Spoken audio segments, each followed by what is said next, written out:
At 314 kilometers per hour, with the trees of the Ardennes forest flashing by and the track plunging downhill into the fearsome braking zone of Combe, Lewis Hamilton's voice crackled across the Ferrari radio. That's better. Much better. To the casual viewer, it sounded like just another mid-race comment. But for Ferrari engineers, it was the sound of months of frustration beginning to lift. Because that moment, lap 19 of the 2025 Belgian Grand Prix, wasn't just about a clean entry into a high-speed chicane. It was the culmination of a painstaking behind-the-scenes effort to tailor the Super Formula 25's most delicate system to the preferences of one of Formula One's most demanding drivers. This wasn't a new floor or rear wing upgrade. It was something far more subtle, a revised Brembo brake pad compound, a piece of material barely thicker than a deck of cards, yet capable of redefining Hamilton's relationship with the car.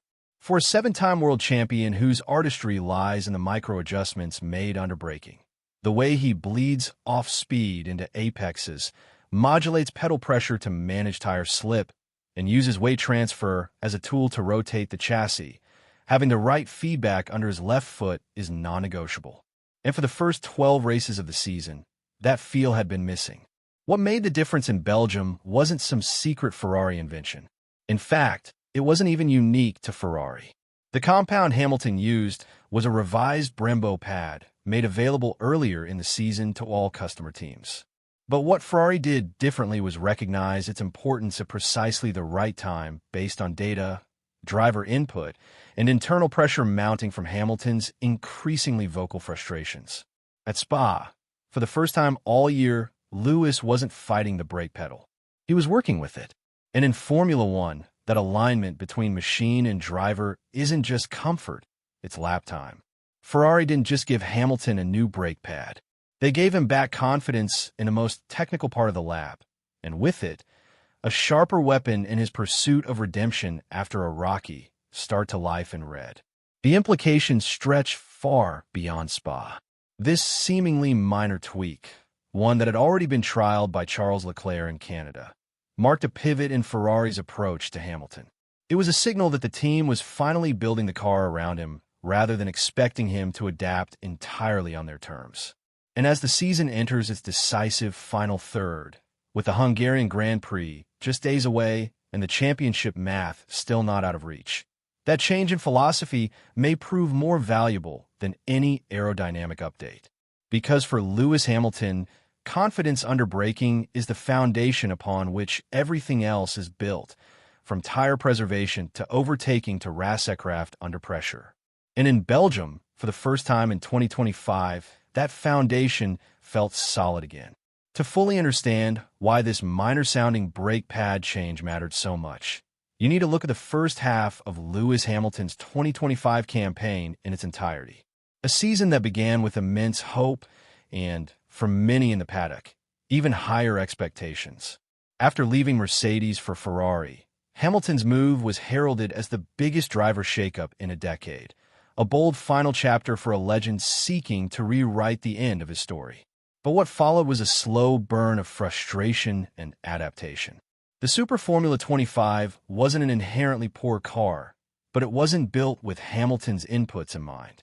It had inherited the developmental DNA of Charles Leclerc, a driver with a more aggressive braking style who preferred stiffer pedal response and a sharper front-end bite. For Hamilton, whose skill lies in finesse rather than force, the car's feedback in braking zones felt alien. He described it after Imola as vague and in Austria as unsettled. Behind the polite race day interviews, there was a mounting disconnect not just between driver and machine, but between driver and team. Ferrari, to their credit, weren't ignoring the issue. The engineering division under Loic Serra and Enrico Cardiel had been dissecting telemetry, brake pressure maps, and corner entry deltas since the Bahrain opener. But the challenge was complex. Hamilton's struggles couldn't be solved by tweaks to suspension geometry alone. Though Ferrari had already modified the rear suspension architecture with a lower wishbone to help stabilize the platform under braking, what they needed was a new approach to brake modulation, a way to give Hamilton the precise feedback loop his left foot demanded. Enter the Brembo variant, a subtly different pad compound designed for smoother thermal response and a more linear pressure curve. It wasn't a revelation, but it was enough. And that nuance is what defines this moment in the Ferrari-Hamilton journey. Because in the world of elite motorsport, the difference between an understeering entry and a perfectly balanced apex isn't measured in seconds. It's in milliseconds. It's in feel. And for Hamilton, whose career has been built on extracting perfection from a marginal, that feel is everything. The brake pad itself had been tested by Leclerc in Montreal, where he'd given it positive feedback, but ultimately reverted to his standard preference.